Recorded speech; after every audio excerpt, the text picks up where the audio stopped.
Ici Lorraine craque pour l'émission Sur ma route, sur Moselle TV et Vosges Télévisions.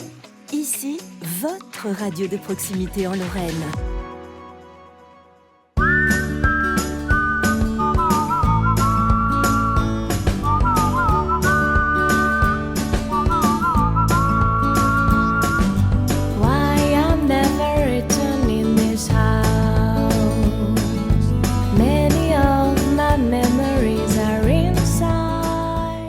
Bonjour à toutes et à tous, je suis heureux de vous retrouver avec un nouvel invité cette semaine, Nicolas Turon, personnage pas si simple à présenter. On peut classiquement dire qu'il est principalement dramaturge et écrivain, la plume en perpétuel mouvement, à l'affût, prête à explorer, égrener les choses de la vie, égratigner au passage, toujours jouer avec les mots et finalement les mettre en ordre de bataille. Une bataille contre une vie terne. Turon, le turbulent, dirons-nous, le turlupin, le sale gosse qui en a fait son métier, c'est lui qui le dit, un métier à multiples facettes, fait de polar, de théâtre, de scène, d'animation, y compris pédagogique, avec des enfants. Cet Alsacien de naissance, vivant à Ancy-Dornot, en Moselle, ou Dornot, préférera-t-il sans doute dire, est devenu, comme il le confie dans cette émission, un farouche mosellan. C'est un artiste, c'est le mot qui le résume le mieux, sévissant aussi à la radio. Son podcast Le Confin des Contes est classé parmi les plus écoutés du réseau Radio France. Et l'on se souvient aussi, en Moselle, des 2 minutes de Nicolas Turon sur France Bleu Lorraine Nord, devenu Ici Lorraine.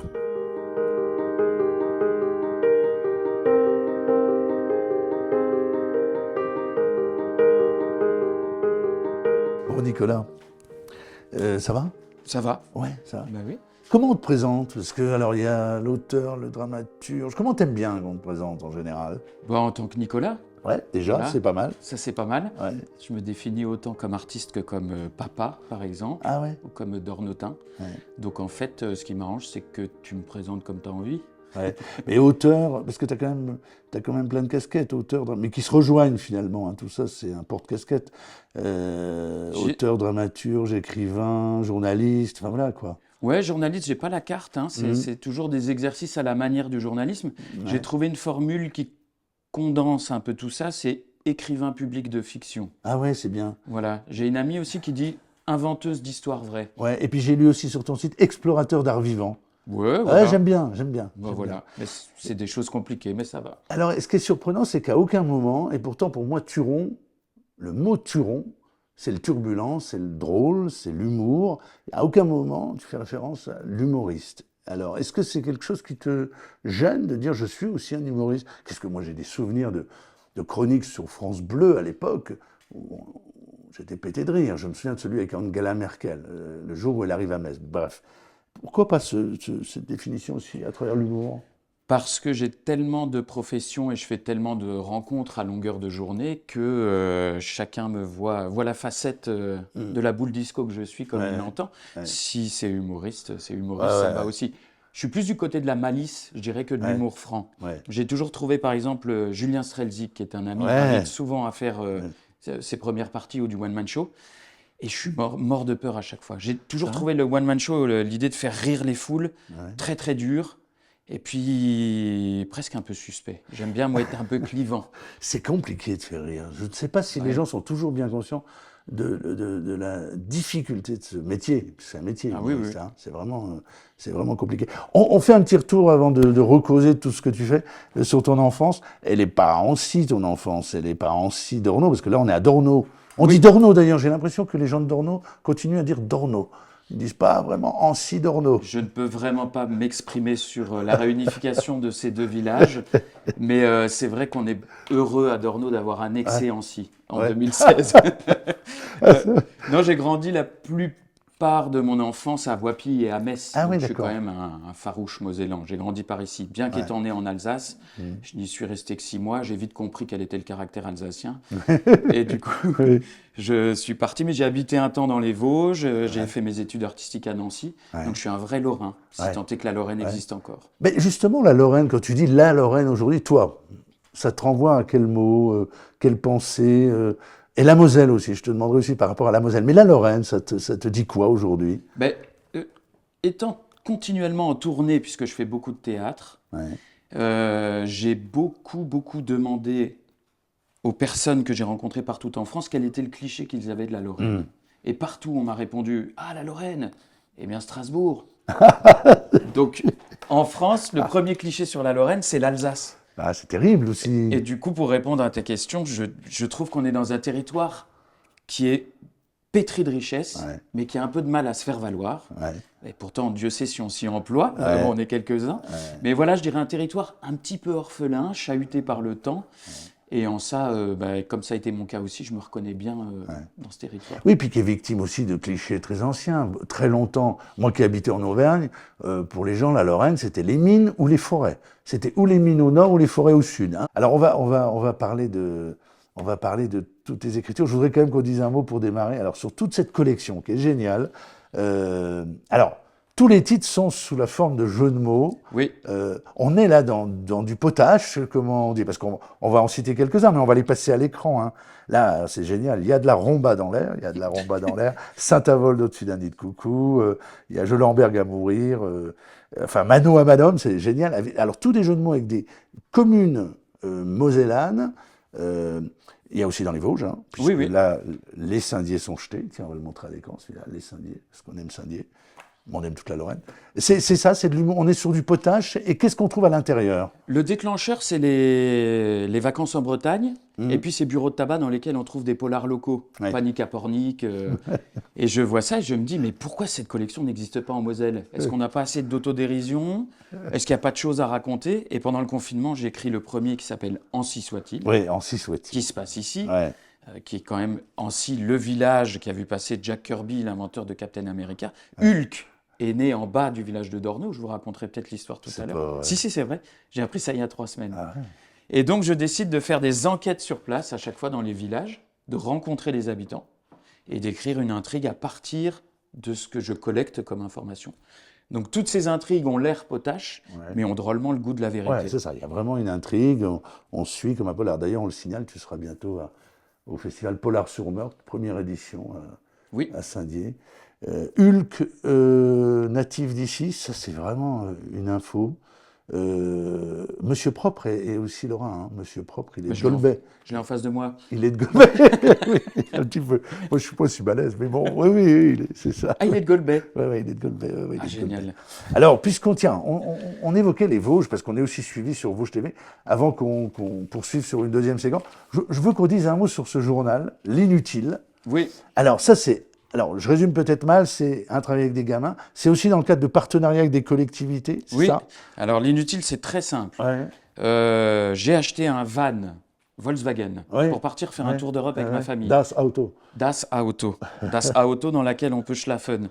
Et je l'ai acheté le 15 mars 2020. Oui, d'accord. Voilà. Donc, avec un sens inénarrable, avec un pif incroyable, on est confiné 4 jours plus tard. Et j'ai décidé d'en faire un camion mobile pour écrire un journal gratuit, comme Métro ou 20 minutes, mais pour les tout petits villages. Et 5 ans plus tard, on approche du 100e numéro. Donc on erre E2RE dans les villages, à la recherche d'informations qui n'intéressent personne, dans les lieux qui n'en ont a priori pas besoin, pour faire un journal de petites choses positives. Mais alors, donc ça, le plus récent, je crois que c'est un partenariat avec le Pays de Corcieux. Le Pays de Corcieux. Et il y a un travail avec les enfants. Et ça, tu le fais souvent, parce que je vois, il y a eu des partenariats aussi avec des écoles ici, ou des établissements scolaires en Moselle. Travailler avec les gosses sur l'écriture, avec les gamins, c'est pas péjoratif, les gosses. C'est comment? C'est évidemment enrichissant, mais c'est compliqué, c'est plus long à écrire des choses? Pour moi, c'est l'alpha et l'oméga, soyons très clairs. Sans doute, tout ceci n'est qu'une écume, n'est que la surface. Et ce qui est important pour moi, c'est la transmission. Parce que si à 12-13 ans, moi, je ne vais pas en colo au théâtre SNCF, où je ne rencontre pas des super animateurs dans le socio-cul, je ne suis pas là où j'en suis aujourd'hui. Donc aujourd'hui, je rends ça à 1000%. Et ça dépend des territoires. Là, hier matin, j'étais à Styrin-Vindel avec des élèves de 4e. Il vaut mieux arriver en forme. Mais c'est des turbulences. Non, je dis ça, mais ils étaient hyper sages. Non, il faut savoir les concerner. C'est juste que, on va dire que la jeunesse, en 20-30 ans, avec l'omniprésence des écrans, a un peu basculé dans moins de concentration. Donc c'est à nous d'être plus enthousiastes et plus dynamiques encore. Ouais. Mais j'adore ça, oui. Et ils peuvent se joindre à nous pour écrire, dans l'Inutile, par exemple, une classe de La Chapelle de Vambruyère a écrit une fable. Super. Qui s'appelle La mouche et l'écran tactile. Ouais, super. Tiens, question bateau, mais dont les réponses sont souvent intéressantes. L'intelligence artificielle, c'est un truc qui te fout la trouille? Alors, l'intelligence artificielle, je vais la consulter tous les 15 jours. Ouais. Tous les 15 jours, elle a progressé. Ouais. J'avoue que sur les arcs narratifs, sur les polars, par exemple, elle est très bonne. Ouais. Donc, je vais la consulter comme je parlerais à un ami. Ouais. En revanche, là où elle ne me détrônera jamais, et toi non plus, c'est sur l'infraordinaire. Les petites histoires qu'on nous confie de bouche à oreille, elles n'existent pas dans la matrice numérique. Donc, l'IA n'y a pas accès. Bon, ça nous rassure un peu. Ça nous rassure un peu. Bon, touchons du bois. On touche du bois. On poursuit, tiens, qu'est-ce qu'on fait? On va voir où tu travailles? Dans mon bureau? Ouais, dans ton bureau. Allez, on y va.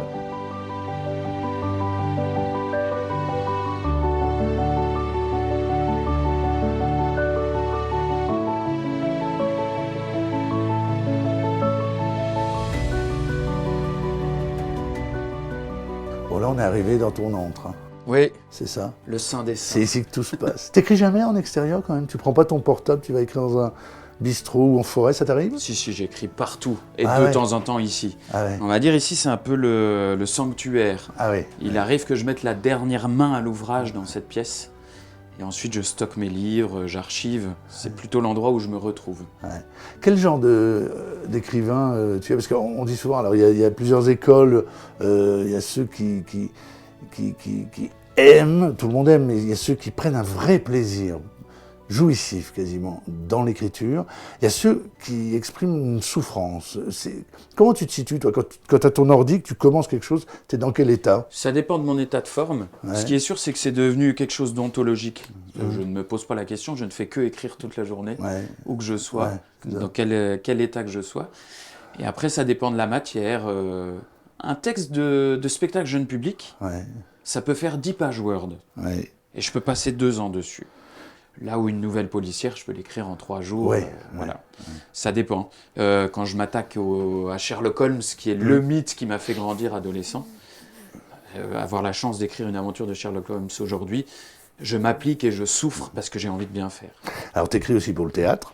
Oui. Alors, ça, c'est très différent aussi. Est-ce qu'on se projette déjà sur la scène? Comment se passe là, l'écriture spécifiquement du théâtre, d'une pièce? C'est vraiment un muscle différent, oui. Théâtre, radio, la prose, le policier, c'est des cordes différentes.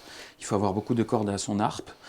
Mais le théâtre, c'est quelque chose, moi, je viens de là. Depuis que j'ai 12 ans, je suis sur scène. Donc, je ne saurais pas trop didactiser, mais j'ai quelque chose en moi qui sait quand ça fonctionne ou pas. C'est peut-être une des qualités que j'ai acquis avec le temps. Sur le reste, je suis laborieux, mais le spectacle, je sais. Mais on est déjà dans l'expression quand on écrit, c'est-à-dire qu'on imagine déjà les choses, on se voit déjà, non?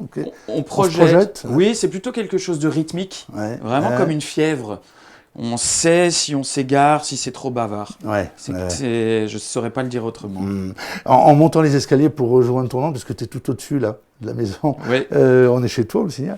J'ai vu excuse-moi d'être curieux comme ça, j'ai vu des affiches de BD. Tu as des projets sur la BD ou j'ai le droit de te poser la question? Oui, il n'y a pas de souci. C'est quoi? Je travaille beaucoup en Belgique en ce moment, avec un co-auteur qui s'appelle Vincent Zabus, qui a publié notamment Les Petits Métiers Méconnus, qui a eu un gros succès. Et on écrit beaucoup à 4 mains. On s'est retrouvés sur une certaine forme de sensibilité, de maladresse aussi. Et on va publier notre premier album chez Dupuis, qui va s'appeler Au coin de ma rue. Alors Dupuis, belle référence. Les Belges, autre belle référence dans l'univers de la BD. C'est quand même des bons. C'est les meilleurs. En théâtre jeune public aussi, on ne le sait que très peu.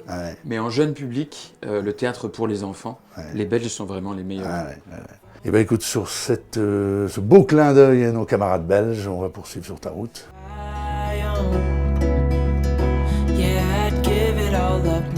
Alors, Nicolas, là, on est descendu un petit peu en dessous de chez toi, on est près de l'église, avec une vue qui est quand même géniale. Moi, j'aime beaucoup.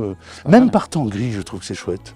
Bah, la Moselle part en gris, Ouais, ça va avec la couleur du vin. ouais, c'est On est vrai. d'accord. Les bons gris, exactement. Je saute un peu du coq à l'âne. On parlait tout à l'heure de ton travail avec les gamins dans les écoles, les établissements scolaires. Mais toi, t'étais quel type de gamin à l'école? T'avais quelle envie? Oh, je pense qu'on peut résumer ça en un seul mot, insupportable. C'est vrai? Ah ouais, moi j'étais vraiment...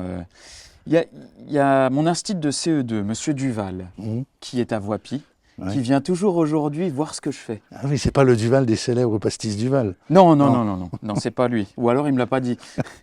Et dès que je joue là en Moselle, encore à 43 ans, il est là dans le public, dans le fond de la salle. Ouais. Et pour la première fois, il y a 10 jours, il est venu me voir, il a fait « C'est pas mal ce que tu fais, Nicolas. Ah ouais. Et encore 43 ans, c'est la première fois, je crois, qu'il me, Ouais. tel Napoléon pinçant l'oreille à son grognard, il me félicitait. J'ai été fier de ça. Ah ouais. J'étais Ouais, insupportable. non, mais c'est chouette. Non, mais c'est chouette. Et t'es du genre à garder des contacts avec ce qu'on appelait nos petits camarades de classe, d'avoir conservé des contacts très anciens comme ça. Pas d'amitié, non. Non. C'est plutôt les amitiés récentes, mais je garde contact beaucoup avec les personnes que je rencontre Mm. lorsque j'écris. Parce que pour moi, aller collecter une histoire, je déteste ce mot. Mm. Et puis ne plus jamais rendre de compte, c'est un peu cynique. Ouais, ouais. Mm. Il y a un sujet qu'on n'a pas assez creusé, comme je te le disais, on saute vraiment du coq à l'âne dans cette émission. On aime les eaux. La radio. Parce Oui. que c'est quand même un grand moment, c'est un grand univers chez toi. D'ailleurs, j'ai noté que parmi les podcasts les plus écoutés de Radio France, je crois que tu es dans le top 10 pour les comptes, hein, c'est ça? Ceux d'ici, anciennement France Bleu, sûrement. Mais oui, Ouais, oui, le confin des comptes, ça marche bien. Ça marche très bien. Oui, oui, Ça- notre ça- aventure du confinement avec la famille. ouais. Et on fournit des nouvelles histoires régulièrement. Ouais. Et comment ça démarre cette aventure radio? Ça démarre grâce au théâtre de rue. Je joue Sherlock Holmes en rue. Et le directeur technique à l'époque de France Bleu, Lorraine Nord, Ouais. vient me voir jouer, Ouais. est abasourdi par ma grande gueule, et dit on cherche des chroniqueurs pour Ouais, un billet ouais, d'humour. Je fais un essai qui dure 2 minutes, et ainsi naissent les 2 minutes de Ouais, Nicolas Turon. Mais c'est quand même, quand on regarde le rétroviseur, quand on regarde nos vies, c'est quand même plein de rencontres comme ça qui ont été des étincelles, qui ont été des moments. Est-ce qu'il y a des rencontres comme ça dans ta vie professionnelle qui ont été beaucoup plus marquantes? C'est-à-dire des gens qui t'ont fait prendre des virages à un moment? Oh, ça c'est une grande question. Il y a ma prof de théâtre au lycée, Madame Valence, la première qui te regarde avec les yeux de chimène quand tu es sur scène. Ouais. Et puis après, ce ne sont que des amitiés. Je Ouais. pourrais citer celle que j'entretiens avec Fabrice, le musicien avec lequel je travaille le plus, Fabrice B, un Ouais. ancien. Ouais. Et ça, c'est hasta la muerte, à la vie, à la mort. À la vie, à la mort. Mais la vie est faite de hasard. Ouais, aussi, c'est vrai. Voilà, j'adore la musique du hasard, comme Ouais. disait Paul Auster. Ouais, super. On va poursuivre, on va monter là. On va monter au lavoir. Oui, Ok? On je y te va. suis. Allez, on y va. Je te suis plutôt.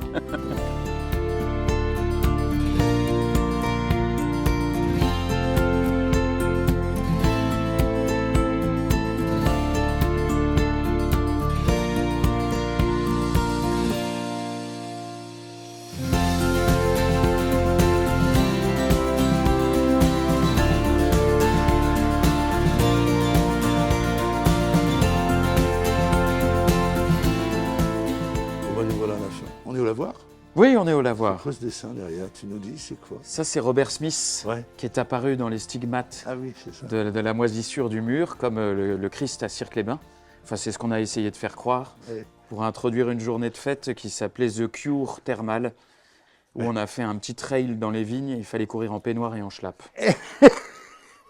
Ce cure thermal, excellent jeu de mots. Eh oui, Ah, merci. c'est génial, c'est génial. Le Christ à Cirque-les-Bains, on a tourné une émission il n'y a pas longtemps. Il y est toujours. T'es quand même, quand on regarde un peu tout ton univers, Nicolas Turon, t'es comment on dit, un agitateur. J'ai utilisé le terme de turbulent au début de l'émission, mais c'est plus que ça encore. Je dirais un sale gosse Ah oui. qui en a fait son métier. C'est bien, Voilà. c'est chouette. Vaut mieux être sale gosse que vieux con, je crois, même Ouais. si la limite est parfois un peu ténue, mais... Mais y compris dans ce village, il y a des choses qui. En fait, on peut en parler plus sérieusement en disant qu'une des missions des artistes, c'est peut-être de créer aujourd'hui les souvenirs de demain. Si les seuls souvenirs de ces 5 dernières années, c'est la pandémie, les attentats collectifs, c'est pas chouette. Donc il faut un pendant festif, malicieux et parfois un peu potache. Donc c'est ce qu'on s'attache à créer. Ouais. Ouais, potache. Il y a un truc, on n'aura pas le temps de parler de tout, mais tes activités d'écriture, elles vont bien au-delà de la Lorraine. Tu as fait des choses un peu partout en France, hein, je Oui, crois. ouais, c'était un peu une réinvention du métier de feuilletoniste. Ouais. Donc maintenant, on m'appelle sur des territoires qui sont un peu en souffrance ou qui manquent d'identité, on va dire, qui cherchent à en construire une nouvelle. Par exemple, j'ai travaillé à Brissac-Loire-Aubance, Ouais, c'est là où il y a quel le département château, au sud d'Angers. D'accord. On est dans l'Aubance, l'Anjou. Ouais, C'est là où il y a le château de la Loire le plus haut. d'accord. Et là-bas, commune nouvelle, la réforme de 2016. Donc il y a 10 petits villages qui ont été fondus en un. Et j'ai écrit une nouvelle policière pour chacun de ces petits patelins, Ah ouais. qu'on conserve un peu d'identité. Ouais, c'est bien. Là, on est à la fontaine de Dorneau, on est tout en haut du village. Il y a des panneaux explicatifs historiques. Ça, c'est bien, je trouve, qu'on fasse ces choses-là. C'est-à-dire que là, il y a eu des grandes batailles à la fin de la Deuxième Guerre mondiale, c'est ça? Ouais, la côte de l'Enfer, avec 946 morts dans le bois du fer à cheval, de l'autre côté de la Moselle. Le but était de poser une tête de pont pour aller libérer Metz. Et comme on le sait, Patton était à court d'essence, parce que l'essence partait de mémoire vers les Pays-Bas. Ouais. C'était un choix politique pour aider les Anglais. Et du coup, les djihadistes qui ont combattu ici avaient en leur sein Jack Kirby, l'inventeur de Captain America. Ouais. Donc Dorneau est définitivement un village de super-héros. Le choix d'ailleurs dont tu parlais, je crois que c'est un choix d'Eisenhower qu'il fait dans les Vosges. On en a déjà parlé dans cette émission, puisqu'on a reçu un historien qui nous a expliqué cet épisode fantastique. Cette émission, elle présente des lieux, mais aussi des personnalités lorraines. C'est toi aujourd'hui. On essaie de faire un portrait le plus complet possible. Alors pour compléter un peu ce portrait, pour finir, quand tu observes ce monde de 2025, au-delà de la Lorraine, qu'est-ce qui t'agace profondément? Et puis, à l'inverse, qu'est-ce qui te rend heureux? Ouais, depuis que j'ai quitté les réseaux sociaux, il y a beaucoup moins de choses qui m'agacent, figurez-vous, mon cher monsieur. J'essaye de verser du côté de la bienveillance, c'est bien. Pas être trop acide ou aigri. J'ai réalisé il n'y a pas longtemps que, ayant déménagé plus de 20 fois depuis que je suis né, j'avais très peu de chez moi. J'ai pas un arbre fruitier dans un jardin de famille à aller visiter quand ça va pas bien. Ou j'ai peu de racines, ou alors elles sont multiples. Et j'ai réalisé que mon travail d'artiste, et puis peut-être mon comportement d'humain, c'était beaucoup de chercher à être chez moi partout et à faire famille. Inventer des conneries pour marquer un coin, être proche de ses voisins, écouter les histoires. Et je trouve que si faire chez soi aujourd'hui ne se limitait pas à sortir cette boîte de Pandore de sa poche, avec ce chez-soi portatif qu'on a partout, et si on s'ouvrait encore un peu aux humanités et aux autres, le chez-soi collectif pourrait être plus beau, plus heureux, plus commun. Eh bien, merci Nicolas, on a fait une belle promenade avec toi. Et puis bonne route, bonne suite. Merci. Bientôt. Est-ce que ce bruit du lavoir t'a aussi donné envie de pisser autant qu'à moi? Envie de pisser et peut-être de boire l'apéro. Ah. C'est l'heure. Traditionnellement, dans cette émission, on termine par un apéro. Je suis très heureux de respecter les traditions. À bientôt.